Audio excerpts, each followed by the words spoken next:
UN में अफगानिस्तान को लेकर हाल ही में एक प्रस्ताव पर वोटिंग हुई। यह प्रस्ताव अफगानिस्तान में मानवाधिकारों, महिलाओं और अल्पसंख्यकों की स्थिति पर चिंता जताता है और एक समावेशी सरकार की मांग करता है। अमेरिका, ब्रिटेन, फ्रांस समेत लगभग सभी पश्चिमी देश इसके समर्थन में थे। सभी को उम्मीद थी कि भारत भी इस प्रस्ताव के पक्ष में वोट करेगा, लेकिन भारत ने वोटिंग से दूरी बनाकर सबको चौंका दिया। भारत ने न तो समर्थन किया और न ही विरोध। वह अबिस्टेन यानी तटस्थ रहा। इस फैसले ने पूरी दुनिया को एक सीधा संदेश दिया।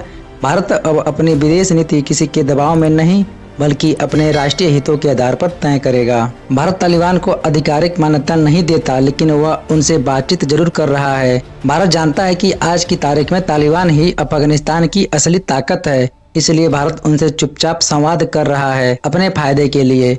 यह कोई अचानक लिया गया फैसला नहीं है। भारत 2022 में ही अफगानिस्तान के काबुल में अपना एक तकनीकी मिशन फिर से शुरू कर चुका है। भारत ने बड़ी मात्रा में गेहूं, दवाइयां और टीके भेजे, लेकिन यह सिर्फ मानवीय सहायता नहीं थी, यह एक रणनीतिक कदम था। तालिबान से बातचीत का असली मकसद है चीन और पाकिस्तान की योजनाओं को फेल करना। पाकिस्तान के कई हिस्सों को अफगानिस्तान से बहने वाली काबुल नदी पानी देती है। अब भारत तालिबान के साथ मिलकर इस नदी पर बांध बनाने की योजना बना रहा है।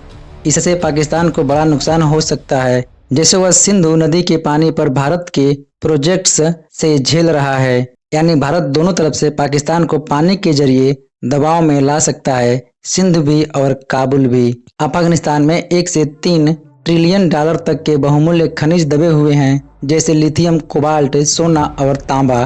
चीन इन खनिजों पर कब्जा जमाना चाहता है ताकि दुनिया की इलेक्ट्रॉनिक और डिफेंस इंडस्ट्री में अपनी पकड़ मजबूत कर सके। लेकिन भारत तालिबान को एक और ऑफर दे रहा है, हमें खनन का हक दो, बदले में हम तुम्हें सुरक्षा, इंफ्रास्ट्रक्चर और मदद देंगे। इससे भारत को मेक इन इंडिया और टेक्नोलॉजी सेक्टर में बड़ी मजबूती मिलेगी और चीन को बड़ा झटका। भारत अपनी सैटेलाइट टेक्नोलॉजी और खुफिया एजेंसियों के जरिए अफगानिस्तान और पाकिस्तान में मौजूद आतंकी ठिकानों पर नजर रखता है। भारत तालिबान के उन गुटों को जो पाकिस्तान के हक्कानी नेटवर्क से अलग है, इस जानकारी के जरिए अपनी ओर मोड़ रहा है। यह भारत की भेद नीति है, दुश्मन के घर में ही दरार डालने की चाणक्य चाल। पाकिस्तान भारत के लिए मध्य एशिया और यूरोप तक जाने में सबसे बड़ी रुकावट रहा है, लेकिन अब भारत ईरान के चाहबार पोर्ट और उत्तर दक्षिण ट्रांसपोर्ट कॉरिडोर के जरिए अफगानिस्तान को जोड़कर इस दीवार को तोड़ने की कोशिश कर रहा है।